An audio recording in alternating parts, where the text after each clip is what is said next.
बच्चों, डीडी उत्तराखंड के ज्ञानदीप कार्यक्रम में मैं आप सभी का स्वागत करती हूँ।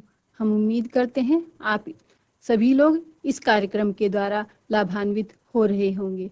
तो बच्चों, आज की जो क्लास है उसको स्टार्ट करने से पहले हम 2 मिनट की जो डेली की हमारी माइंडफुलनेस की एक्टिविटी है उसे करेंगे। उसके लिए सभी बच्चे आराम से अपने अपने जो स्थान है उस पर बैठ जाएंगे और धीरे से अपनी आंखों को बंद करेंगे। तो सभी बच्चे अपनी आंखों को बंद करेंगे और 2 मिनट की माइंडफुलनेस की एक्टिविटी करेंगे। चलिए स्टार्ट करते हैं। सभी बच्चे अपनी आंखों को बंद करेंगे और अपने आसपास की आने वाली जो आवाजें हैं उनको ध्यान से सुनेंगे। अपने आसपास के साउंड पर ध्यान देंगे सभी बच्चे।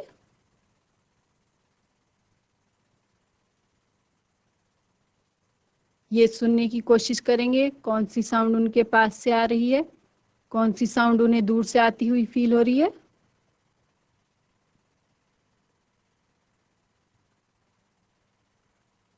किस साउंड को वह डेली सुनते हैं और कौन सी आवाज है जो आज हम सभी उनको पहली बार सुनाई दे रही है।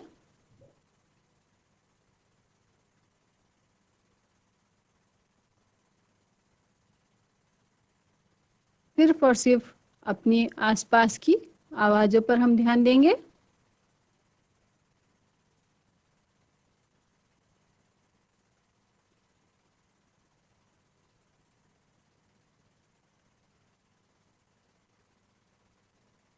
तो चलिए बच्चों, अब सभी अपने हाथों को मलते हुए अपनी आंखों पर रखेंगे और धीरे धीरे अपनी आंखों को खोलेंगे।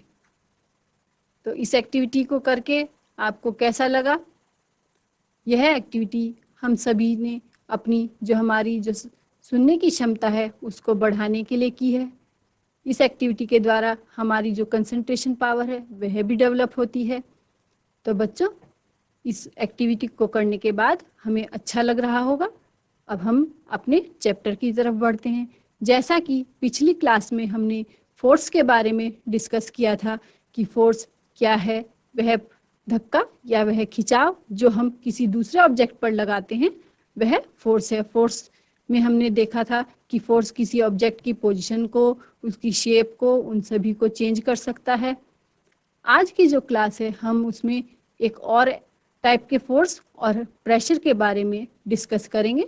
तो उसके लिए अब हम स्मार्ट बोर्ड की ओर चलेंगे। तो बच्चों, जैसा कि आप देख रहे हैं जो हमारा टॉपिक चल रहा था फोर्स एंड प्रेशर, जिसके फर्स्ट पार्ट में हमने फोर्स के बारे में पढ़ा था कि फोर्स किसे कहते हैं, फोर्स कैसे अप्लाई होता है और फोर्स के द्वारा जो ऑब्जेक्ट्स हैं उनकी पोजीशन, उनके मोशन और उनकी शेप में किस प्रकार से चेंजेस आते हैं, वह सभी हमने फोर्स एंड प्रेशर के फर्स्ट पार्ट में डिस्कस किया था। अब आज के जो पार्ट है उसमें हम प्रेशर के बारे में डिस्कस करेंगे। उससे पहले हम देखते हैं कि हमारे जो टॉपिक हैं आज जो हम कवर करेंगे वो कौन कौन से हैं। जो टॉपिक्स आज हम कवर करेंगे वो है नॉन कॉन्टैक्ट फोर्स, यानी जब कि बिना टच किए हम किस तरह से फोर्स वर्क करता है। Pressure, pressure exerted by liquid and gases, atmospheric pressure। तो इसमें जो बच्चों हमारा सबसे पहले जो टॉपिक है वह है नॉन कॉन्टैक्ट फोर्सेस, कि बिना जो टच किए फोर्स कैसे वर्क करता है। अभी तक जो हमने पिछली क्लास में पढ़ा था वह था कि जब हम किसी ऑब्जेक्ट को पुल कर रहे हैं या पुश कर रहे हैं तो उसके द्वारा जो पावर यूज हो रही है उसे हम फोर्स कहते हैं। अब यहाँ पर जो हम बात कर रहे हैं वह है नॉन कॉन्टैक्ट की, कि हम एक ऑब्जेक्ट से दूसरे ऑब्जेक्ट को बिना टच किए जो फोर्स है वह है non contact. A non contact force is any forces applied to an object by another body without any object. Example, जैसे मैग्नेटिक फोर्स। आपने देखा होगा कि मैग्नेट के द्वारा जब किसी ऑब्जेक्ट को हम बिना टच किए कैसे हम उस पर फोर्स यूज करते हैं। किसी ये आयरन के पीस को जब मैग्नेट दूर होती है, उसके द्वारा आयरन के पीस को कैसे अपनी तरफ अट्रैक्ट किया जाता है बिना टचिंग के, तो वह जो फोर्स वहां पर वर्क करता है उसे हम कहते हैं मैग्नेटिक फोर्स। नेक्स्ट है इलेक्ट्रोस्टैटिक फोर्स, यानी जो इलेक्ट्रिक जो चार्जेस हैं उनके द्वारा जो फोर्स वर्क करता है उसे इलेक्ट्रोस्टैटिक फोर्स कहते हैं। नंबर 3 ग्रेविटेशनल फोर्स, जो हमारी अर्थ के द्वारा किसी ऑब्जेक्ट पर जो फोर्स लगता है उसे हम ग्रेविटेशनल फोर्स कहते हैं।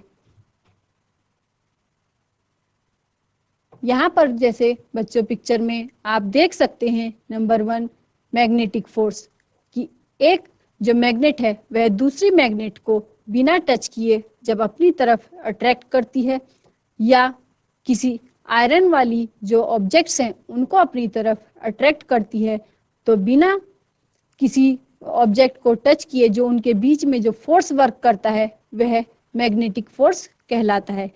जब मैग्नेट के अपोजिट साइड होते हैं तो वह एक दूसरे को अट्रैक्ट करते हैं, जो कि हम सभी जानते हैं।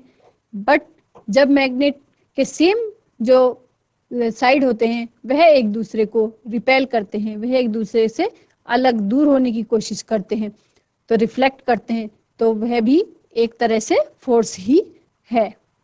Observing attraction and repulsing between two magnets, जैसा आप पिक्चर में देख रहे हैं, एक जगह सेम जो उसके साइड्स हैं तो वहां रिपेल होते हैं, और जहां अपोजिट साइड होते हैं वह एक दूसरे की तरफ अट्रैक्ट होते हैं। तो इनके बीच में जो फोर्स है उसे हम नॉन कॉन्टैक्ट फोर्स कहते हैं।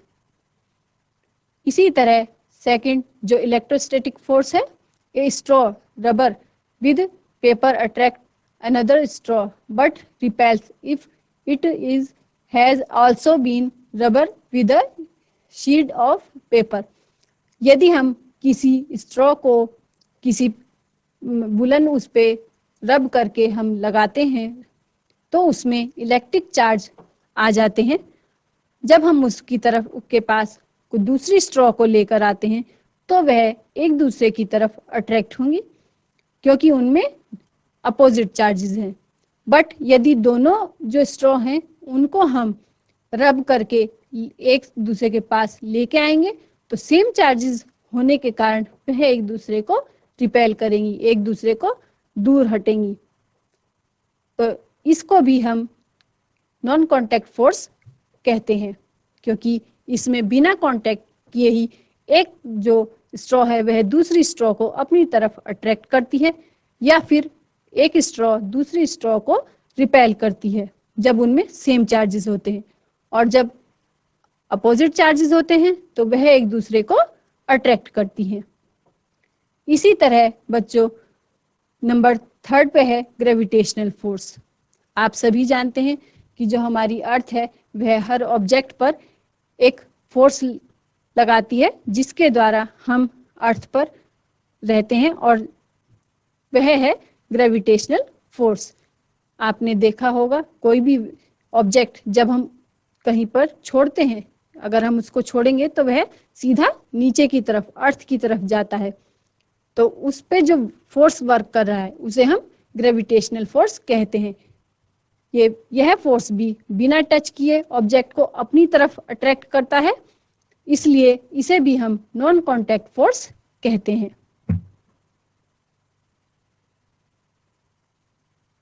नेक्स्ट जो हमारा बच्चों वो आता है प्रेशर।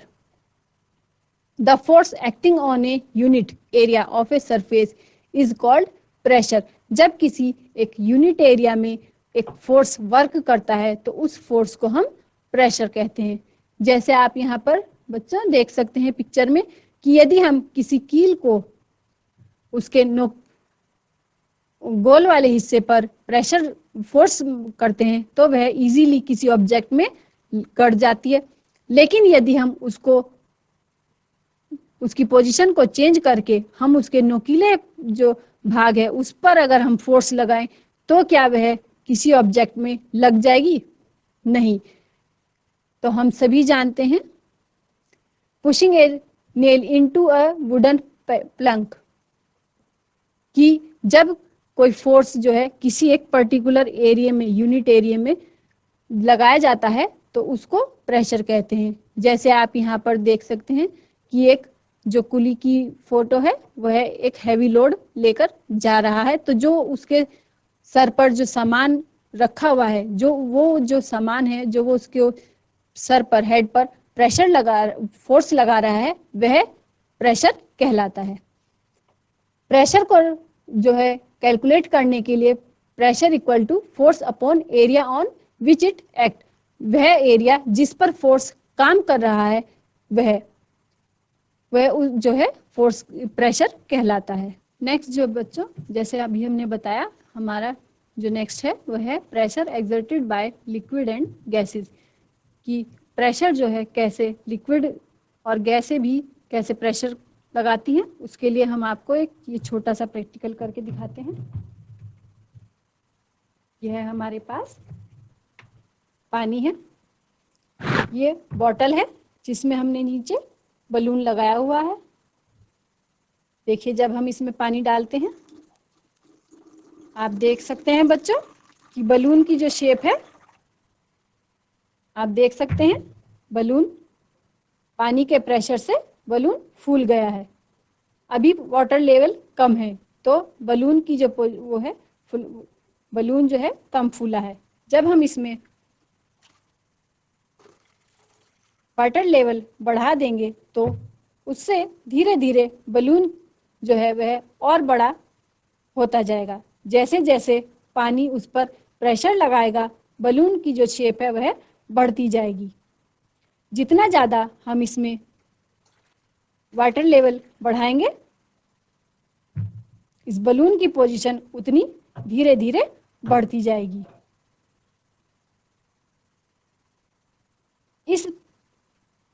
इस प्रैक्टिकल से देखिए हम बता सकते हैं कि जो लिक्विड है वह भी प्रेशर लगाता है। अब ये तो जो है कि लिक्विड बॉटम में प्रेशर लगा रहा है, क्या लिक्विड जो साइड की जो वॉल है उन पर भी प्रेशर लगाता है? उसके लिए हम इसमें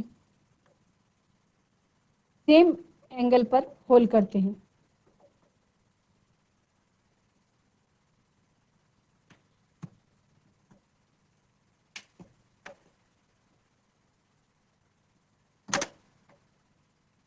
आप देख सकते हैं इसमें से बच्चों साइड वॉल से भी पानी बाहर आ रहा है। इसका मतलब लिक्विड न केवल बॉटम में इक्वल जो साइड में वॉल है उन पर भी सेम प्रेशर लगाता है। इसके लिए आप एक प्रैक्टिकल, इसके लिए अपने घर में भी ये प्रैक्टिकल आप करके देख सकते हैं। चलिए इसको हम डिटेल में भी आपको स्मार्ट बोर्ड पर समझाते हैं। बच्चों जैसा कि अभी हमने आपको प्रैक्टिकल करके दिखाया कि जो लिक्विड और गैसेस हैं वह कैसे अपने चारों तरफ प्रेशर लगाती हैं, इसी में ही आप ये एक जो है प्रैक्टिकल और भी अपने घर पे करके देख सकते हैं। जैसा कि आपको पिक्चर में दिखाई दे रहा है कि बॉटल में हम नीचे एक जो है कांच की नली को गर्म करके बॉटल में लगाएंगे साइड में। यदि इसमें थोड़ा सा स्पेस रह जाए तो वहां पर आप जो है मोमबत्ती को गर्म कर कर उस पर पिघलाकर वो उससे उसके जो होल है उसको पूरी तरह से बंद कर दीजिए ताकि पानी जो है वो निकलने ना पाए। उस जो कांच की जो रोड है उसके दूसरी साइड पे आप एक बलून को लगाइए। जब हम इस बॉटल में पानी को भरेंगे तो हम देखेंगे कि धीरे धीरे बलून की जो शेप है वह बदलने लगती है, बलून फूलने लगता है। तो बलून कैसे फूला? क्योंकि बलून में पानी प्रेशर लगा रहा है, जिसकी वजह से बलून की जो शेप है वह चेंज होने लगती है। इसी तरह जो सेकंड आप पिक्चर देख रहे हैं, जो अभी हमने आपको करके भी दिखाई कि लिक्विड जो है ना सिर्फ बॉटम में बल्कि अपने चारों तरफ भी प्रेशर लगाता है। उसके लिए साइड बॉटल के चारों तरफ सेम हाइट पे हम होल करेंगे और जब हम उस बॉटल में पानी भरते हैं तो हम देखते हैं कि बॉटल जो है वह उसके जो होल हैं उनमें से सेम डिस्टेंस पे जो है पानी निकलता है। तो इसका मतलब लिक्विड ना केवल बॉटम में बल्कि अपने जो साइड वॉल है उस पर भी, जिस भी बर्तन में वह है उस पर वह प्रेशर लगाता है। आपने देखा होगा कि डिस्पोजल ग्लास में जब हम पानी भरते हैं तो उसकी शेप जो है चेंज हो जाती है। इसका मतलब कि जो वाटर है वह उस ग्लास पर अपना प्रेशर लगा रहा है। इसी तरह जब हम ये तो लिक्विड की बात हुई। अगर हम गैसेस की बात करें, हम यदि किसी बलून को फुलाएं और उसको जब आप छोड़ेंगे तो हम देखते हैं कि जो एयर है उससे वो बाहर निकलती है और जो बलून है वह पीछे की तरफ जाता है। यानी एयर जो है जिस प्रेशर से निकलती है वह उतना ही प्रेशर उस बलून पर पीछे की तरफ लगाती है। इसी तरह यदि किसी बलून में कोई होल है, छेद है, तो हम उसमें अगर हवा भरने की कोशिश करेंगे तो वह नहीं फूलता। क्यों? क्योंकि वह जो है एयर कंप्लीट प्रेशर उसमें नहीं लगा पाती। इसी तरह जो साइकिल या गाड़ियों के जो टायर होते हैं उनमें भी जब अगर पंचर हो रखा हो तो हम उस पर जब हवा भरते हैं तो वह नहीं फूलते, क्योंकि एयर जो है उसमें कंप्लीट प्रेशर नहीं लगा पाती। नेक्स्ट है हमारा बच्चा एटमॉस्फेरिक प्रेशर, यानी कि वायुमंडलीय दाब। कि एयर जो हमारे ऊपर जो प्रेशर लगाती है उसे हम एटमॉस्फेरिक प्रेशर कहते हैं। हम सभी जानते हैं हमारे आसपास जो है वह वायु का एक घेरा है। वायु के इस जो घेरे को हम एटमॉस्फेयर कहते हैं और यह जो एटमॉस्फेयर है यह हमारी जो पृथ्वी है उसके चारों तरफ फैला हुआ है। इस एटमॉस्फेयर के द्वारा, यानी इस जो एयर है उसके द्वारा जो हमारे ऊपर जो प्रेशर लगता है उसे हम एटमॉस्फेरिक प्रेशर कहते हैं। प्रति एकांक क्षेत्रफल पर लगने वाले बल को दाब कहते हैं। हम सब जो हमने अभी पीछे पढ़ा कि जो प्रेशर है वह फोर्स पर यूनिट के इक्वल होता है। यदि हमें यह चेक करना हो कि वायुमंडल हमारे ऊपर कितना प्रेशर लगा रहा है, उसके लिए हम एक सिलेंडर के नुमा कांच का सिलेंडर लेंगे। उसमें जो एयर होती है वह, मान लीजिए इसमें जो एयर है वह जो इस पर दाब लगा रही है, प्रेशर लगा रही है, वह जो है इस पे लगने वाले ग्रेविटेशनल फोर्स के इक्वल होता है।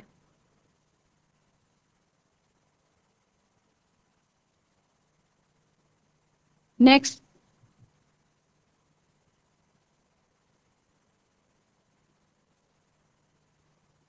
आप देख रहे हैं बच्चों कि जो रबर शक्कर है ये अक्सर हमने कारों में देखा है कि कार के जो शीशे होते हैं उन पर जब धूप आती है तो उससे बचने के लिए हम उस पर इस तरह के जो रबर शक्कर है उसको लगाते हैं।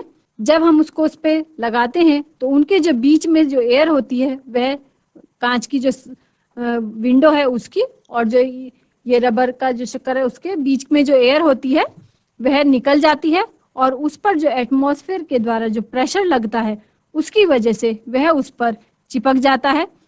जब हम इसको उससे निकालने की कोशिश करते हैं तो हमें इस एटमॉस्फेरिक प्रेशर के अपोजिट एक फोर्स लगाना पड़ता है और वह फोर्स जो होता है वह उस एटमॉस्फेरिक जो प्रेशर है उसके इक्वल या उससे जब ज्यादा होगा तभी हम इसको उस पे से हटा पाएंगे।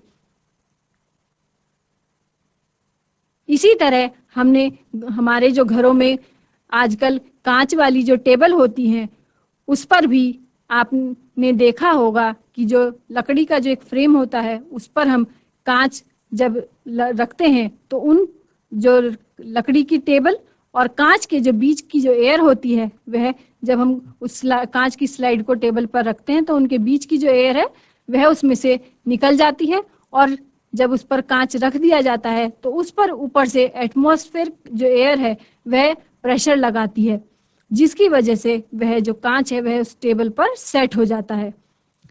और यदि हमें उसे हिलाना पड़े तो हमें उस एटमॉस्फेरिक जो एयर है उसके अपोजिट फोर्स लगाना पड़ता है। एटमॉस्फेरिक जो प्रेशर है उसको परिणाम को चेक करने के लिए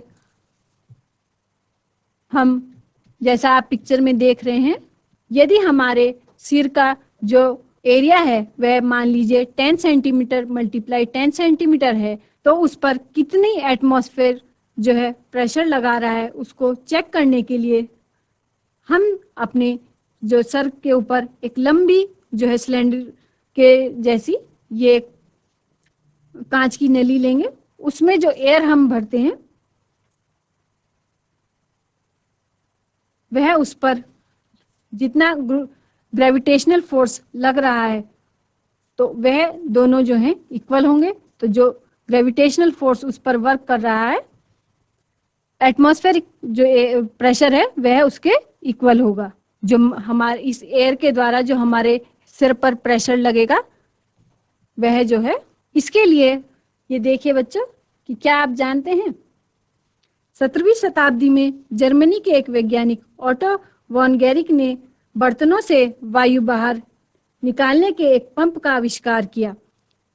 इस पंप की सहायता से उन्होंने नाटकीय ढंग से वायु दाब के बल का प्रदर्शन किया। उन्होंने धातु के 2 खोखले यानी आधे आधे जो गोले लिए, जिन्हें उन्होंने जिसमें प्रत्येक का व्यास 51 सेंटीमीटर था। इन गोलों को एक साथ जोड़कर इनके बीच की वायु को निकाल दिया गया। यह जब ये बीच की जो इनकी एयर निकालने से इन पर एटमॉस्फेयर के द्वारा जो प्रेशर लगा, जिसकी वजह से ये दोनों आपस में जो चिपक गए, यह इतनी मजबूती से चिपके कि इनको हटाने के लिए जो है एक दूसरे से इनको अलग करने के लिए 8-8 घोड़े अपोजिट साइड में जो है उन्होंने बल लगाया। उसके बावजूद भी यह दोनों गोले एक दूसरे से अलग नहीं हुए।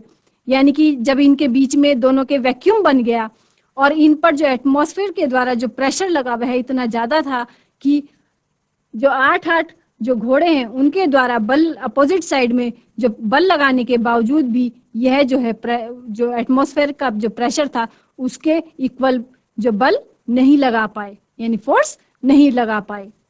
यानी कि एटमॉस्फेयर का जो प्रेशर था वह इतना ज्यादा था कि वह इनके द्वारा जो है नहीं अलग किए जा सके।